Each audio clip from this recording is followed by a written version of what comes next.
thank you for joining me and my mysterious creatures for Veg with Lisa Live. I am Lisa, and this is definitely live, and these are definitely some mysterious creatures. Who knows what they are?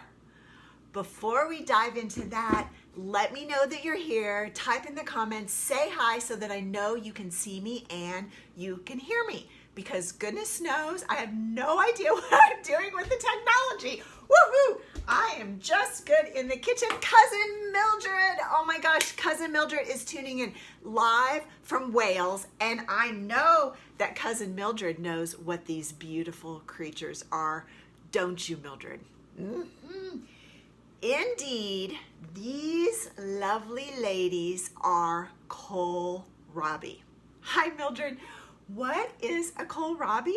Well, it is this amazing member of the Brassica family, which is like, what are these? The cruciferous veg, right? So things like cabbages and broccoli and Brussels sprouts. Yes, they might look like a root, but actually this grows above the ground. And Mary Ann, oh my gosh, hi Mary Ann, it's so great to see you. This is the root that goes down into the ground, and this grows above the ground, and I think they're super fun to grow, and I think Cousin Mildred sometimes grows them in her garden. They look like spaceships. They look like these amazing creatures from another planet, but they're not. It's just a kohlrabi. Okay, so why do we want to know about this mysterious creature besides it's a heck of a lot of fun? Well, number one, as always, first and foremost in my book, is these little beauties are delicious. Absolutely delicious. And the second reason is because they're good for us. Like most veg, and especially like all cruciferous veg like broccoli and cabbages and kohlrabis and Brussels sprouts, they're really, really great for us. They have specific cancer-fighting antioxidant compounds that I won't even try to pronounce, just trust me on this. They're really, really good for you. Yeah? Okay, but before I show you how and what to do with these, I want to get a head start on the recipe. Oh yeah, you might want to know, I'm going to make a delicious kohlrabi curry.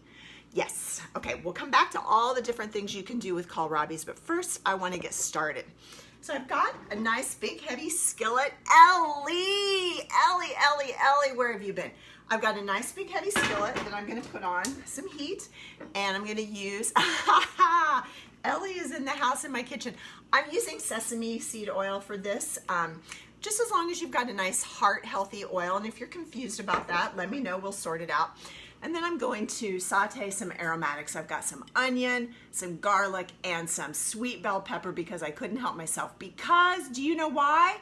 One red, yellow, orange bell pepper has more vitamin C than an orange. And they're delicious and they're nice and sweet. Yeah, they'll help satisfy that sweet tooth. Okay, so while I get that to going on the stove, I want to show you how to deal with these and give you some other ideas of how you can use them if you don't want to make a curry, which is totally fine by me. As Rob says, you can do whatever you want as long as you eat kohlrabi. Okay, so this is how they come. I've already washed these off.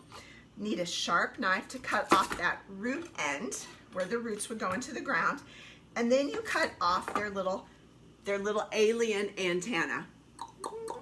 Okay, don't throw these away. Don't throw these away. I'm going to show you.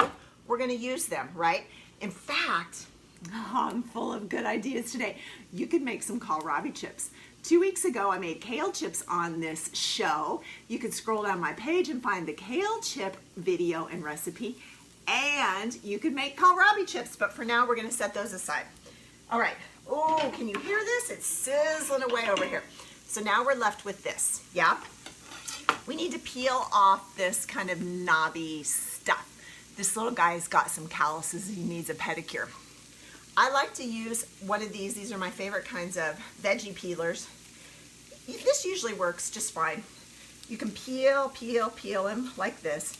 If you get to a tough spot, you could use just a little paring knife. Just be careful, yeah?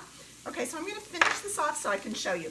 Now, if you're thinking, I don't really like curry, I don't wanna make a curry, no worries, let me give you some other inspiration, because all that matters, really all that matters, oh, Ellie says she got kohlrabi in her CSA. Oh, and she's gonna roast hers on the grill. Ellie, that is a fantastic idea. If you don't wanna make a curry, you could try it. I'm curious, Ellie, if you're gonna slice it in rounds and put those on the grill. I think that would be a fantastic idea. Anyway, what I was saying is the point I want to make with this episode is to be curious and try some new things, right? Like you may have walked past this a million times in the supermarket and gone, what the is that, and what would I do with it? Don't be worried. Just pick it up and try it, right? We need to eat more plants. We need to eat lots of plants because we need fiber. There's no fiber in animal products. We need to eat plants to get enough fiber to have a healthy gut. And here's the other news. We need a variety of plants. You can't just eat the same old plant day in, day out, over and over. That does not build a healthy gut microbiome. A variety of plants, up to 30 to 40 different plants per day. Yeah. Ellie says she slices her kohlrabi. She's going to slice her kohlrabi in rounds and put some garlic, maybe a little olive oil and salt and pepper. I love it, Ellie. Thank you. Okay, so I peeled this bad boy. Now, what Ellie's going to do, she's going to slice hers like this. I drizzle it with a little bit of olive oil, some salt and pepper, maybe a little garlic powder. Yeah, look at that. That's beautiful. You could also put it in foil and put all that stuff in the foil and then put that on the grill, okay? I'll show you what else you can do. These beauties make a fantastic slaw, kind of like a coleslaw. You can use cabbage with these. You can slice these into teeny weeny little, pay attention to what you're doing. Actually, a mandolin or a food processor would probably be safer on your phalanges. Yeah, but look how easily these sliced into little matchsticks. So you could toss these with some shredded cabbage and some carrots and make a delicious slaw. There's loads of recipes on the internet. Okay, so now we've got curry coming up. We've got grilled in rounds. We've got sliced into matchsticks and made into a slaw, because kohlrabi is great cooked or raw. And then probably one of my favorite things to do with almost any veggie is to slice it into, or chop it into chunks like this and then roast them. These have a really, really mild flavor. Like I said, they're good raw. I would say kind of like a cross between a mild turnip and a potato. Finishes like an apple. Isn't that fancy? A little sweet. So if you think about roasting them, it's going to intensify the sweetness. Pam! And green apple in the slaw.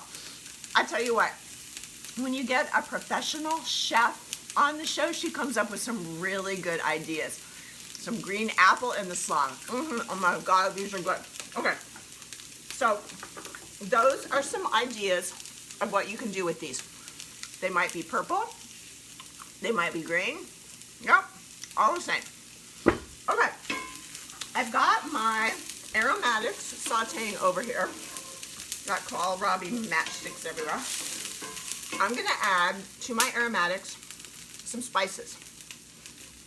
Now, since this is a curry, I've got curry powder, I've got garam masala, I've got turmeric, and I've got some sea salt. Now, remember, if you have high blood pressure and you're watching your sodium, totally cool. But super important to acknowledge that most of our excess sodium comes from the salt in processed foods, convenience foods, not generally the salt that you put in your cooking. Okay, just something to keep in mind. I like to hashtag keep it real. Oh, I wish you could smell this. When are they going to invent? Hello. When are they going to invent real smells in the iPhone? Hello, is anybody from Apple watching? Okay, we want to be able to smell as we cook. Okay, I've got all that going on. Now, when that's really fragrant, I'm going to add some coconut milk. So coconut milk is kind of one of those things. This one's got organic coconut water and organic gar gum. Like, I don't know, gar gum, I think it's just a natural thickener, but You know, sometimes you can find it without that. Whenever possible, the fewest ingredients possible, yeah. Also, super important to remember that coconut milk, did I say coconut oil? I meant coconut milk. Hello, Susan. Yes, they come in purple. Eat the rainbow. Grow the rainbow. A lot of fat in these guys, and it's a lot of saturated fat. So just be mindful of that and go easy. Okay, so I've got my aromatics, my spices. Oh, did you hear that, Ellie? We're cooking with heat. I've got some coconut milk. I've got some tomato paste. Ooh, baby, baby, baby. This stuff is getting real. And then I'm gonna stir this till it gets nice and thick. Oh my gosh, this is so much fun.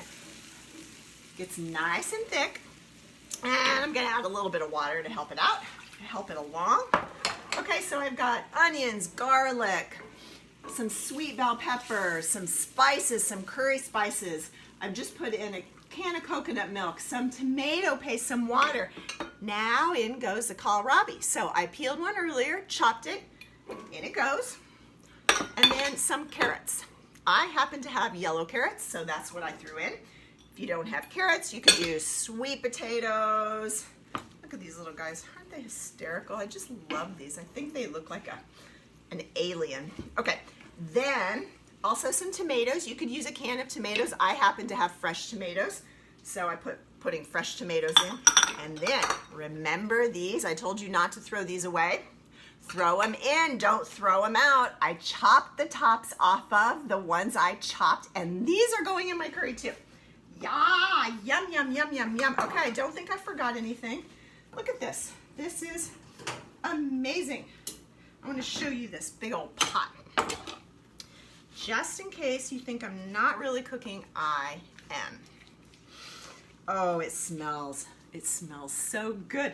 Look at, okay, shall we count the plants? We've got onions, garlic, sweet bell peppers, kohlrabi. Let's call the kohlrabi bulb and the kohlrabi leaf two separate ones. Why not? Tomatoes, carrots. I've already got 7 plants in this dish.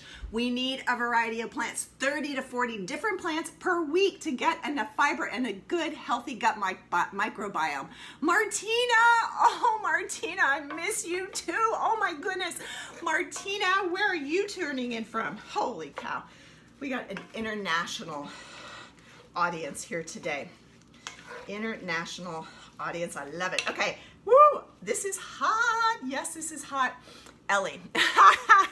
Ellie wants to know how long before I call Robbie to lunch. Yeah. Robbie's gonna have to earn his lunch today, Ellie. Now, I wanna show you what this all looks like when it's done. So I've got some brown rice. You could do white rice or quinoa. Just know that brown rice has, I knew it, Martina's tuning in live from Germany. We've got Wales in the house. We've got Germany in the house. We've got Minneapolis in the house. Who else is tuning in from someplace else? Tell me, write in the comments. Is anybody tuning in from Jupiter, where these guys look like they're from? All right, yes, check this out. Check this out. So this is the one that I made earlier. Oh, look at that, a kohlrabi curry facial. Absolutely incredible. So as I was saying, brown rice, a little bit higher nutritional profile for us, more fiber, a little bit less likely to spike your blood sugar quite so much. Oh my gosh, check this out. Look at this. Oh, it smells absolutely amazing. So again, there are so many different wonderful things you can do with kohlrabi, but like I said, I don't really care. I don't care what you do with it. All I care about is that you try it, that you buy it, that you bring it home, and then you actually got to eat it, right? It's amazing. Don't get stuck in a rut of the same old veg over and over. That is boring. Okay, and here's how I like to finish this. Another way to get some more plants. I got some chopped cilantro and some chopped pea shoots. You can always finish your dish off with something fresh and green. Another way to get a few extra plants into your diet. Now, I know you're all dying to see what this alien tastes like. Now, if you're curious about how many plants plant varieties you're getting in each week. The only way you're gonna know is if you keep track. And I've got a fun little PDF chart that you can print off and hang on your refrigerator to count your plants. If you want a copy of that, shoot me a private message or say, me please, in the comments and I'll send it to you. Okay, now let's try this curry. Oh my God. Oh gosh, guys, this is worth it. This is so worth trying. Here's a big hunk of kohlrabi.